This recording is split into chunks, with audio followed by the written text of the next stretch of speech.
Hey love, it's Angelica aka Angie B. Welcome back to my channel. Today we are going to be reacting to Griff's natural hair routine and how she does her makeup in the ponytail, although we're going to cut out the makeup part and just focus on the hair. Before I saw this video, I had no idea who Griff was. I had never heard of her before. I have found out that she's a 21-year-old British artist and musician, and she is biracial. She's half Jamaican and half Chinese.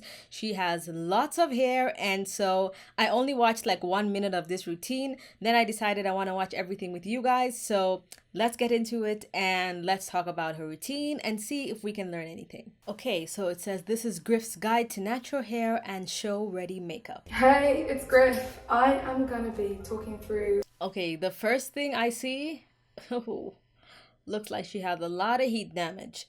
However, she has lots of thick, healthy hair. And if she happens to be a straight natural, meaning she wears her hair straight most of the time, to be honest, I do not care about heat damage because she can cut it off slowly. And when it's straight, you probably can't tell the difference and it looks healthy enough.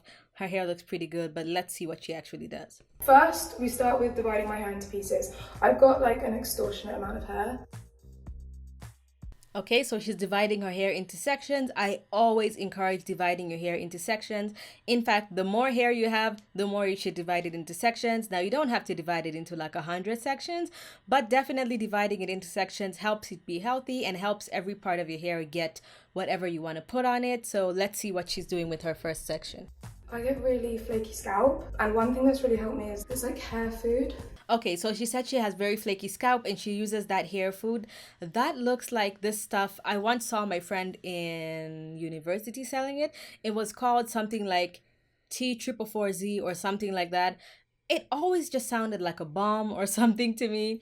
But she said she has really dry and flaky scalp. What I would actually suggest for dry and flaky scalp is a lighter oil that can still absorb well, like my rosemary oil, the little plug. I'll put it in at the end. But I would say if you get something like an olive oil or avocado oil and mix it with a castor oil so it's not like too light but not too thick, while making sure that your scalp is very moisturized, meaning you wash your hair often with the right conditioner, with the right shampoo, right conditioner, and then moisturize your scalp and maybe even do a chemical exfoliant. That might help with dry scalp. Sometimes when you use a pomade like that, it actually clogs your follicles. So if you have any dry skin, it will kind of paste it down. So for the first maybe 2 days, your hair is going to feel nice and moisturized. Your scalp is going to be nice and smooth and you won't see any flakiness. But then as it goes later on into the week and possibly months later, your scalp might actually get more and more flaky and dry because of side effects from using these kinds of pomades. I only use these kinds of pomades, or I would only recommend you use these kinds of pomades on your hairline because you wash your hair there more even when you wash your face, so your scalp can usually tolerate it more. But if it works for her, then different strokes for different folks.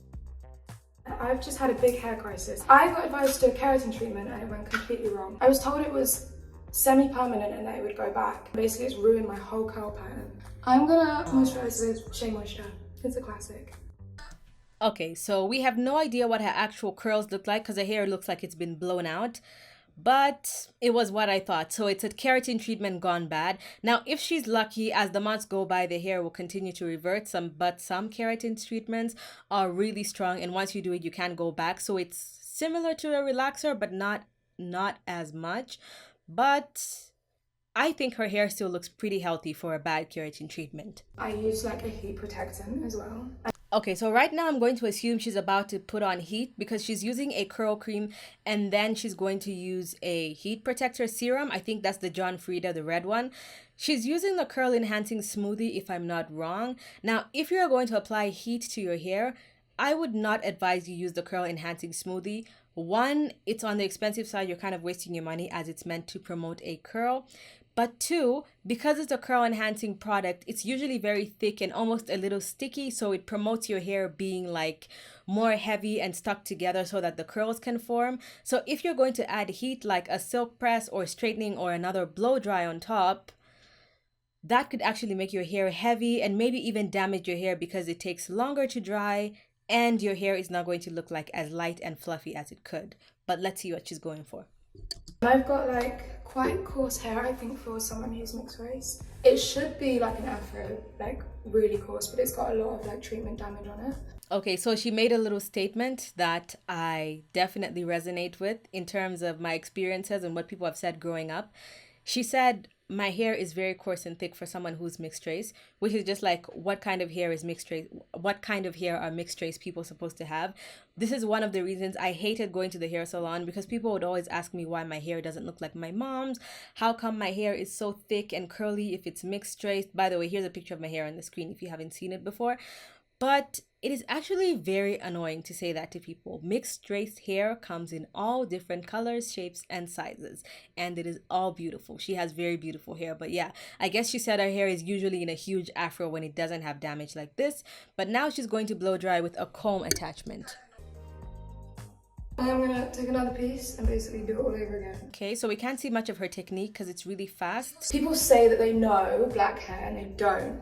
Countless times where people don't really know how to like nourish and care for like curls, and now I'm going through the journey of like regrowing my roots. So she's definitely on a hair growth journey. I like all the steps that she took, and like I said, if something works for you, it works for you, and clearly if it's not damaging your hair and your hair still feels good, then that's probably good. But since she's going with the blow dryer, I would still suggest she just uses a thick leave-in conditioner instead of a curl cream. So something like the Olaplex, especially because she has damage. I think Olaplex number 6, the Bond Smoother, would be perfect because it's great for a blow dry. It actually smooths the hair shaft. It really hydrates your hair, and it's super thick because her hair looks very similar to mine in thickness. So I think that we would like similar products. And for a cheaper one, the African Pride leave-in cream is also really nice and thick, but it's not like a curl enhancing smoothie, and I think it would be perfect for a blowout. I grew up in a very like white area, and I was like the only really like mixed or like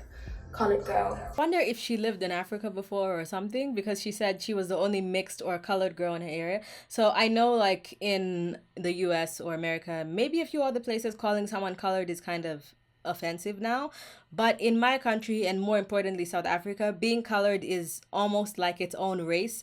So you can be white, black, and then colored is basically mixed race. So like you have colored skin, so it's not offensive. People would actually identify as mixed race or colored. I identify as mixed race. In South Africa, when you're colored, like most of them speak Afrikaans. It's like its own race and has its own culture in general, whereas like mixed race is kind of different in different countries. I think we just say colored here in Zambia because it's very popular in South Africa. Except for me, it was usually the opposite, where almost everyone, it was two extremes. When I was little, until I was 6 years old, I was living in England. Basically everybody was white or Indian, and I was the only mixed person there. And then when I came to Zambia, most of the time like everyone was black and I was the only mixed person there. So either way, girl, I understand your struggle. So my dad's Jamaican, and she was just like, what on earth do I do with this hair? Honestly, you learn by trial and error and you do some crazy shit, but it was always just like YouTubing stuff. I just wanted straight white hair. Yeah, I wish I didn't. I understand. When I was little, I also just wanted straight white hair because my mom is also mixed race, but she has like a looser curl texture and she has like very silky hair, but she still relaxes it because she has like really thick hair and she's just not interested in going natural. Like it's never gonna happen. I tried to convince her and she likes being relaxed, so she stays relaxed. But when she relaxes her hair, it would just come out like super like flowy and like extremely black. Like it literally looks like Indian hair, although like there's no trace of Indian in our family, but her hair literally looks like Indian hair. And that is what I wanted my hair to look like, because her and like everyone else around me when I was little had the straight long hair, and that is all I wanted. Okay, and I was relaxed obviously because like her mom is Chinese, my mom is mixed like I said, but with a different curl pattern and texture. So she just relaxed my hair as soon as possible because my hair was so thick even when I was little and she just couldn't deal with it. So I do not blame her. She had no idea how to deal with it. So she just relaxed it until I could learn how to do it on my own. But even still, I think like one day I want to be able to just like have my hair natural as a look. We're still a bit behind in the beauty industry in terms of like showing up to set with my natural hair. I don't feel confident yet that someone can really like nurture it and love it. I totally understand that. Even here within Africa, because most of us had relaxed hair for so long, even lots of African hairstylists are still used to just doing treatments on straight hair. So whether you're naturally straight or you straighten your hair with a relaxer, that was the easiest way to do it. So even here, I literally have not found a single hairstylist that I can trust to do my hair, because it's either they are great at doing relaxed hair. If they do natural hair, here people are amazing. It's like in our blood, okay? Doing braids is super easy. Box braids, cornrows, any kind of braids you want to do, I trust hairstylists. But let's say I wanted to do a silk press. I literally do not know a single hair salon here that specializes in silk press, or that has even one person who's like a master at doing a silk press. Not a single person. People even ask me if I do silk presses for them, which I currently do not. But yeah, even in the middle of Africa, well, kind of lower down south in Africa, but still, it is still difficult to find someone who can do like an amazing silk press, or even naturally curly hairstyles, like a great wash and go that would really define your curls, anything like that. But like, it would be on weekends. It'd be like a big weekend hair day where my mum would like figure out how to braid my hair. Yeah, what it is to be mixed, when you're like every day trying to braid your like mixed girl's hair on the floor, and I'd be like crying and she'd be like, it's okay. My mom used to do the same thing to my hair as well. She would just do big braids all the time. So I usually have like anywhere from 6 to 10 braids. And I think that's why my hair was long when I was little, because very low manipulation. My hair was always in some kinds of braids.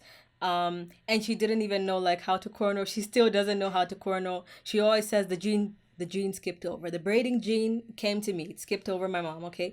She cannot braid hair for the life of her, but she can do like, big chunky braids. So my hair was always in those braids, but my hair was still so thick and it was a pain just to get my hair done. And I mean, we didn't even have YouTube with all the like easy detangling routines back then. There was no like fancy popular detangler that I could use when I was a little kid. So my mom literally used to bribe me. Like, when I was little, that's when the Spice Girls were like at the height of their career. This is like when I was 6 years old. I always remember this. She would like buy me Spice Girls lollipops and candy and stuff like that, and chocolate. So while she was braiding my hair, then I would be eating the little sweets. And then when we're done, I'm like, okay, I'm done. There's still a bit of puff, as you can see. So I'll usually like go around like the top and the bottom with straighteners, but I try not to do the whole thing just because I don't want to always like, again, put heat on it.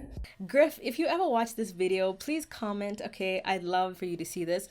Anyway, my advice would be to stop using the curl enhancing smoothie, because it is so like sticky and filled with moisture that doesn't dry as fast even with the blow dryer. It could be contributing to the poofiness, and you might be thinking she just has a lot of hair, so that's why it's poofy.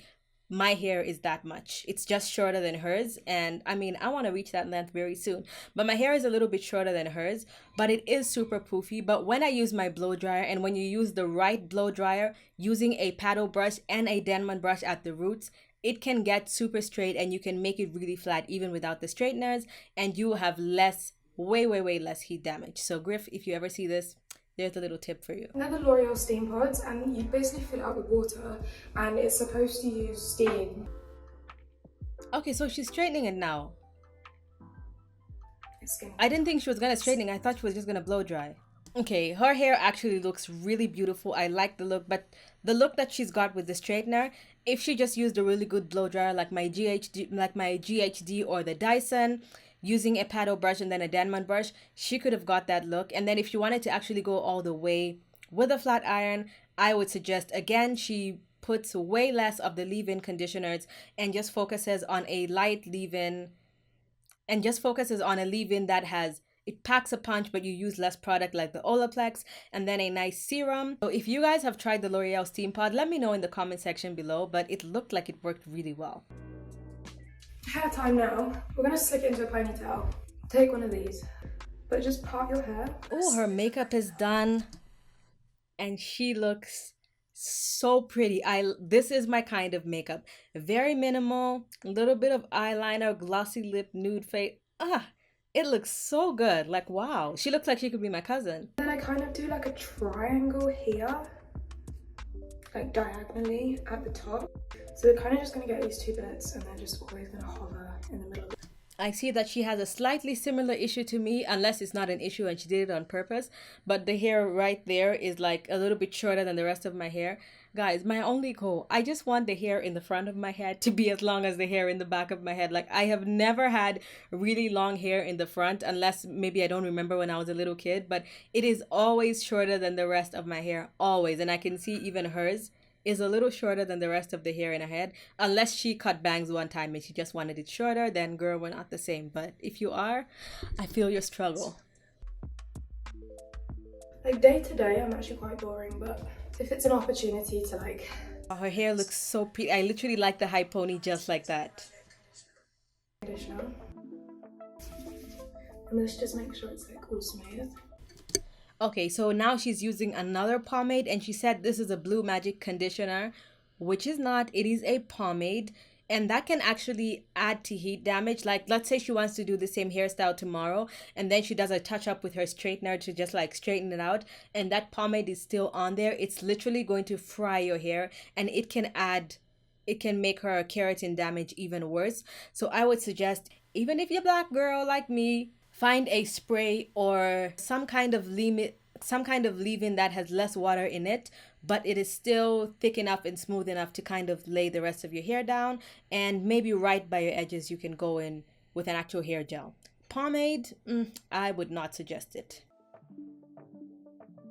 Take some hairspray. Okay, so she is going in with hairspray. And just start brushing. See, since she's using the hairspray right now to brush her hair.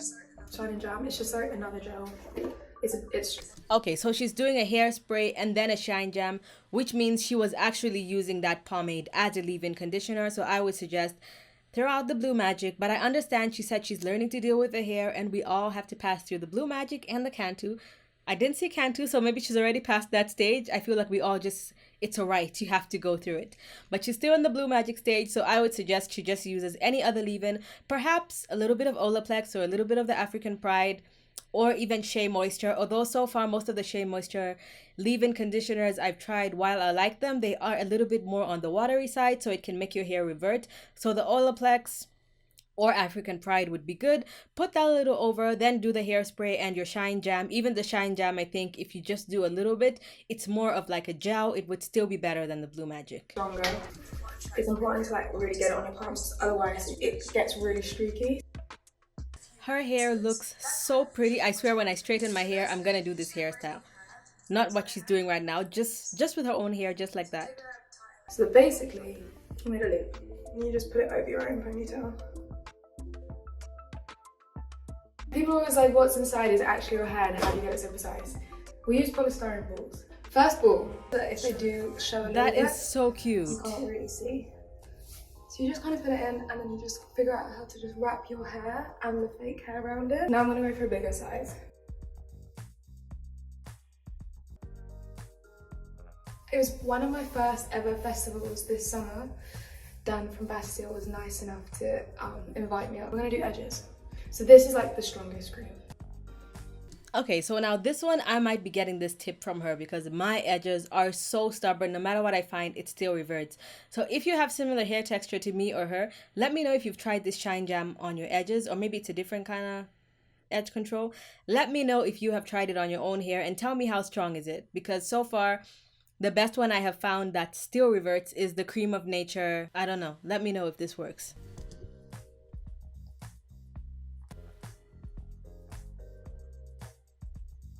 So if she does this hairstyle a lot, I see why her hair is shorter in the front. Wow. So pretty. I really enjoyed that video, learned a few things, gave a few tips. I love that hairstyle. I might even try that exact hairstyle on my own hair when I straighten it. Let me know, give this video a thumbs up if you actually want me to try that hairstyle. And if you want me to react to more hair routines, hair videos, and hopefully Vogue does more videos with natural hair, let me know in the comment section below. Watch the two videos on the side of the screen right here, and this one is the rosemary oil I was talking about earlier on. Hit my face right there to subscribe if you didn't in the beginning. Thank you so much for watching, and I'll see you guys in my next one. Bye!